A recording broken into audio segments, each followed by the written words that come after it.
మల్లారెడ్డి నా పేరు కోవూరు మండల పార్టీ తెలుగుదేశం పార్టీ ప్రెసిడెంట్ అండి. ఈరోజు ఈ మీడియా మిత్రులందరికీ ముందుగా నమస్కారం తెలియజేసుకుంటున్నాను.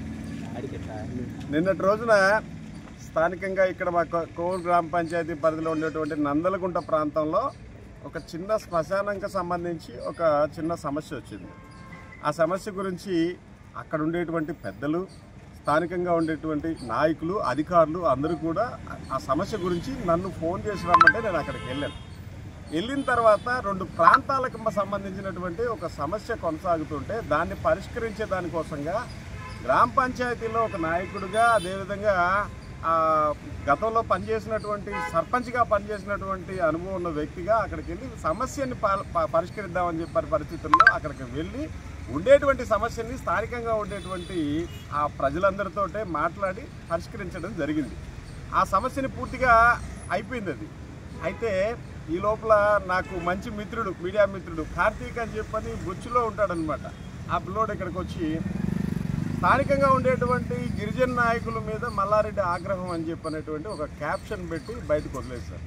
దయచేసి ఇట్లాంటివి మిమ్మల్ని రిక్వెస్ట్ చేస్తున్నాం, బట్టగాల్చి ముఖం మీద వేసేటువంటి పరిస్థితులు చేయకండి.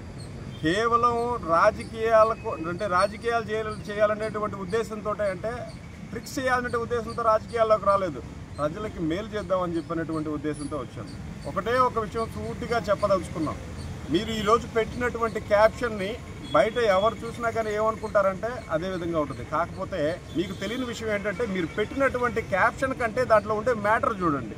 మీరు పెట్టిన మ్యాటర్లో ఎక్కడన్నా నేను అగ్రెసివ్గా మాట్లాడినట్టు మీకు కంటికి కనపడిందా? ఇట్లా లేకుండా ఇట్లా ఎందుకు ఇట్లాంటి మాటలు అంటే, ప్రతిపక్ష పార్టీ వాళ్ళు ఏమన్నా మీకు ఏమైనా చెప్తున్నారా ఇట్లా చెప్పమని చెప్పని? నాకు తెలిసి నేను ఒక విషయం చెప్తున్నాను. కోవూరు గ్రామ పంచాయతీ పరిధిలో Nandalagunta, NPKR colony, Vigneswarapuram, Ramanathapuram, PRR colony, Tiruvidibba, Gummala Dibba, ST పెద్ద కాలనీ ఉంది. ఈ కాలనీలో మీరు ఎక్కడికన్నా వెళ్ళండి. ఎక్కడికి వెళ్ళినా సరే మల్లారెడ్డి గురించి ఏ ఒక్కరైనా ఎస్టీ నాయకులు, ఎస్టీ ప్రజల్లో ఎవరన్నా ఉండి కానీ తప్పు కానీ చెప్తే రాజకీయాల నుంచి పూర్తిగా తప్పుకుంటానని చెప్పని అంతమంది ముందు తెలియజేస్తున్నాను. ఒకరు మాత్రం చెప్తారు, ఎందుకంటే ఎవరంటే అపోజిషన్ పార్టీ ఉండే వాళ్ళు ఎవరైనా చెప్పదలుచుకుంటే చెప్పదలుచుకోవచ్చు, లేకంటే నా దగ్గరికి న్యాయం కోసం వచ్చినప్పుడు వాళ్ళది తప్పు అంటే తప్పు అని చెప్పినప్పుడు ఎప్పుడైనా ఇట్లాంటి పరిస్థితి ఉంటే ఉండొచ్చు. కానీ మిగతా ఏ ఒక్కరికి కూడా రాజకీయాలు మాకు పాలిటిక్స్ అనేది ట్రిక్స్ చేసే పరిస్థితులు పెట్టుకోం. రాజకీయాలుగా చేస్తాం. నలుగురికి మేలు చేయాలనే ఉద్దేశంతో రాజకీయాల్లోకి వచ్చాం.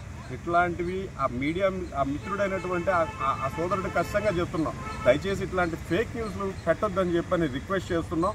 మీరు ఎప్పుడు ఈ రోజు ఆ రోజు అని కాదు, దగ్గర మా పెద్దలు ఇచ్చినటువంటి ఈ రాజకీయ వారసత్వం, దాంతోపాటే రాబోయే రోజుల్లో కూడా మా కాన్స్టిట్యున్సీ ఎమ్మెల్యే అయినటువంటి వేమిరెడ్డి ప్రశాంత్ రెడ్డి గారు చేస్తున్నటువంటి సేవలన్నిటికీ అభివృద్ధి పదంలో ఏ విధంగా నియోజకవర్గాన్ని తీసుకెళ్లాలనేటువంటి ఉద్దేశంతో ఉన్నారో, ప్రజలందరికీ ఏ విధంగా మేలు చేయాలనేటువంటి ఉద్దేశంతో ఉన్నారో వాటిని చేసేదానికి కట్టుబడి ఉన్నాం. అదేవిధంగా భవిష్యత్తులో కూడా కొనసాగిస్తామని చెప్పి తెలియజేస్తున్నాం. నిన్న జరిగినటువంటి అక్కడ మీరు ఇప్పుడు వెళ్ళైనా సరే అక్కడ ప్రజలను అడిగితే నేను ఏం మాట్లాడింది, ఏం చేసింది, నాతో పాటు అధికారులు ఉన్నారు, నాయకులు ఉన్నారు, పోలీసు బృందం ఉన్నారు, ఇదే మీడియా మిత్రులు అందరూ ఉన్నారు. ఎక్కడన్నా సరే నేను మాట్లాడిన మాట ఎక్కడన్నా కానీ కించపరిచినట్టు ఇంకోటి ఉంటే నేను రాజకీయాల నుంచి పూర్తిగా తప్పుకుంటానని చెప్పి తెలియజేస్తున్నాను. మీడియా మిత్రులందరికీ రిక్వెస్ట్ చేస్తున్నాం, మంచిని ప్రోత్సహించమని చెప్పని ప్రార్థిస్తా ఉన్నాం.